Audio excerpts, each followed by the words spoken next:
Hello guys, welcome back po ulit sa ating channel Coins TV. At eto nga guys, itutuloy natin yung ating coin hunting series. At dun nga sa ating first 100, wala tayong nakuha guys, bokya. So subukan natin dito sa susunod natin. 50 pesos lang ulit guys ang kukunin natin para hindi ganong mahaba yung ating video. At bago tayo magsimula, syempre sa patuloy po nating ginagawa, ang magpasalamat po sa aking mga subscriber. Maraming salamat sa inyo guys sa suporta po sa ating channel, at lalong lalo na po doon sa mga nag-share ng ating video at patuloy na mga nagla-like. Maraming salamat sa inyong lahat guys sa patuloy na pagsuporta po sa ating channel. At sa mga bago po sa ating channel, welcome po sa Coins TV, kung saan gumagawa po tayo ng coin hunting series at coin updates. At kung bago ka pa nga lang po at hindi ka pa po nakasubscribe, pasuyo na po ng subscribe button at yung notification bell guys, huwag nyong kakalimutan para po updated kayo sa mga susunod pa nating coin hunting series at coin update. So ayan, kukuha tayo ng 50 pesos guys para hindi masyadong mahaba. 29 and I find myself wondering what did happen to the last 10. I ran away with my life, fast forward, never turn back again. It's kind of funny that the more we pass time, the more Ayan guys, 50 pesos. Tignan natin guys kung sweswertehin tayo dito. Sana madali natin yung 2005 na ating inaasam at kukumpleto sa ating 1 piso na binubuo nating series. At syempre sa mga error na rin kung sweswertehin, at sa mga semi hard to find. Okay, umpisahan na natin guys. First coin natin, BSP ay NGC, year 2018, common. Next coin 2017, common. Next coin natin 2018, common. And another one 2018, common. Next coin natin BSP 2015, so common lang din yan.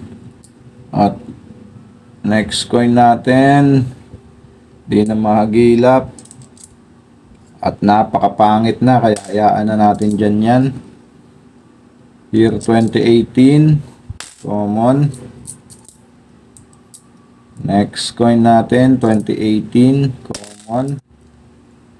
Next coin another 2018. At dito naman tayo sa BSP, year 2012, common lang. Next coin 2018, common. And next coin natin 2019, common. May tapal pa yung ano, common lang din. Excuse me guys, nauubo pa. 2018, common. Next coin 2018, common. 2014, so common lang din. Next coin year 2018, common. At wala pa rin tayong nahahagilap. Malayari na naman yung ating first batch. At sana makadali din tayo ng error. Di na nasundan yung huling nakuha natin na RDE. At hindi na nga siya nasundan. Malabo talagang, mahirap talaga makadali ng mga error. Kaya swerte mo pag nakakuha ka. Pero depende rin guys sa error. Meron kasing mga common error lang.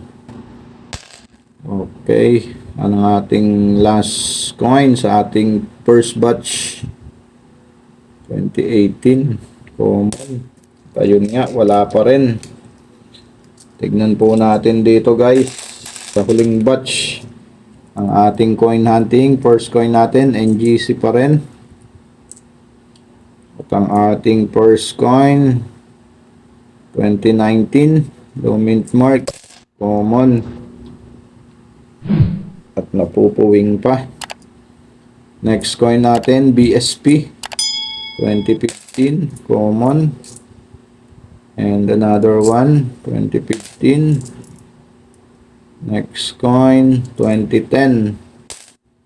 At dito naman tayo sa NGC. Parang ito, parang nagto-toning na siya guys, parang nagre-rainbow na siya. 2018, so common lang din. Upper mint mark ang hinahanap natin sa year 2018. Next coin, common lang din.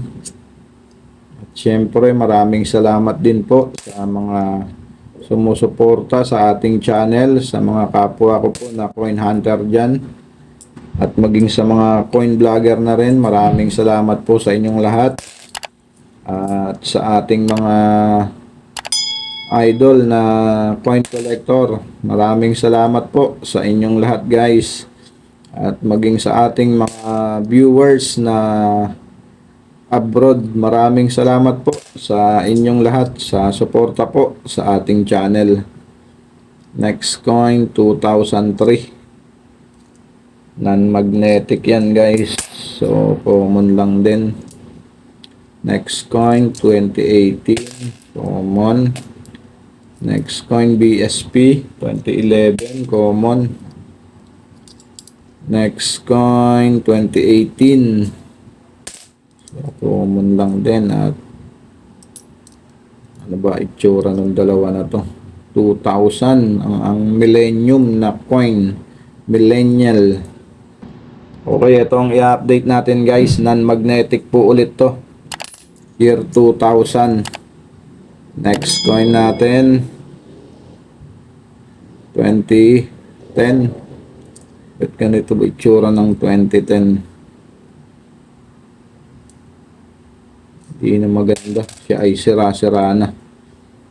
Next coin 2018 common. At wala pa nga tayong hahagilap kahit semi hard to find. Mukhang hindi na naman tayo papalarin guys. Common. Next coin 2004, ang ating in-update nung huli nating video. Next coin 2010, ang ating last coin sa ating coin hunting guys, year 2015, so common. Yun nga guys, bokya pa rin tayo dito sa unang 50 pesos ulit natin.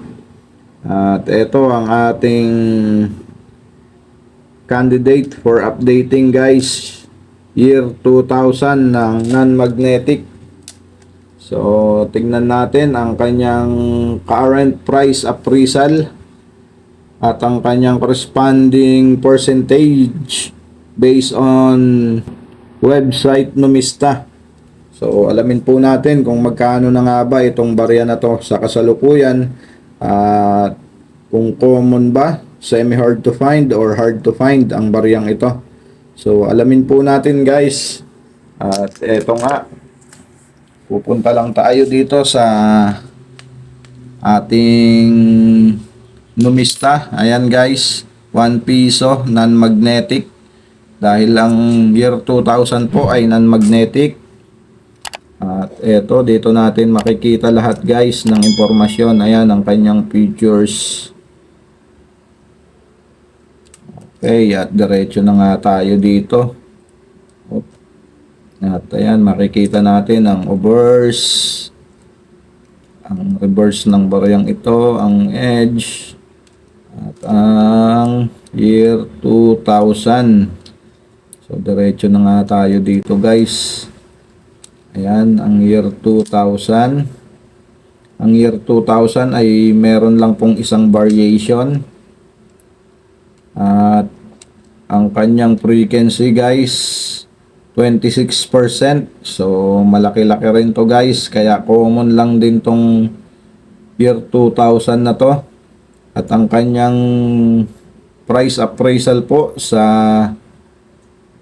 good at very good condition, same lang sila, 6 pesos at 90 centavos. At dito naman po sa fine condition, 12 pesos. At sa very fine at extra fine na condition ay meron lang po silang 15 pesos, same lang po sila. At dito po sa AU condition, 22 pesos. At dito sa uncirculated ay 52 pesos. So, hindi na rin masama kung meron kayong uncirculated condition. Pero dahil sa common yan guys, lahat ng kolektor meron na yan. Kaya hindi po papansinin yan kung sakaling iaalok nyo rin yan. Okay. Yan lamang po ang kanyang price appraisal na nakalagay at ang kanyang percentage. At maraming salamat pong muli sa inyong pagsama sa ating coin hunting. At mag-ingat po tayong palagi guys. Keep safe po and God bless.